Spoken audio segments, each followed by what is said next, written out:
So here I am, sitting in my car, waiting to get ready for work. Well, just waiting. Um, for some reason, maybe it's because the new Splinter Cell coming. I've been thinking I never beat Splinter Cell Conviction.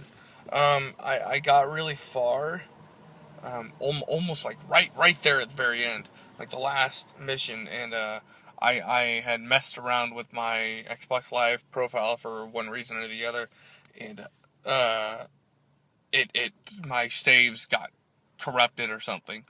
All the saves, and for that game and many others, and I was like, well, not restarting this.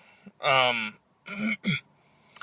so I've been thinking of replaying it, uh, but it's just caused me to kind of assess stealth games, and I've gotten to the point where I think a lot of gamers have gotten where the trial and error gameplay just is not. It's not all that fun uh, to me anymore.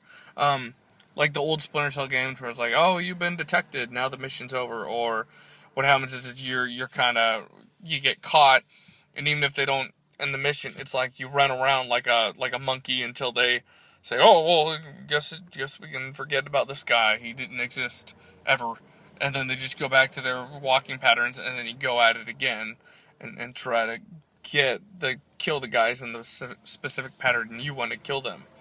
Um, so it's like the stealth games are only fun if you are doing them exactly right, and that's the way I see it. But Splinter Cell Conviction usually allowed you to kill dudes with shotguns or assault rifles or just with your bare hands, and most of the missions wouldn't end if you got caught. And even if when you got caught, you just had to move quickly and shoot.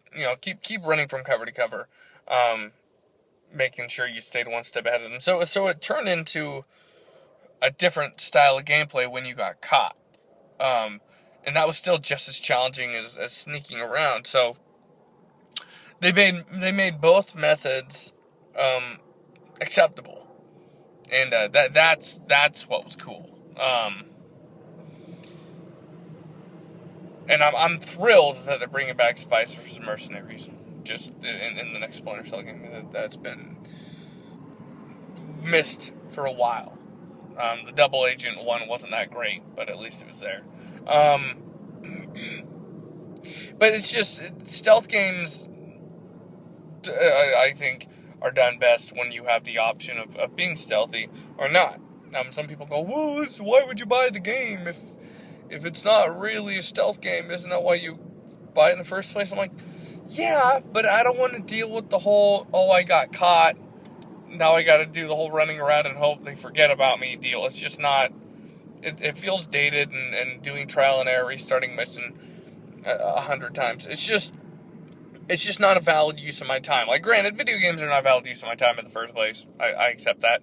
But when I play a game, I want to get through it. I want a challenge, but I think that resetting a mission 100 times because they have some dumb fail state or because it's just too frustrating. It's you have to be reasonable for how playable your games are.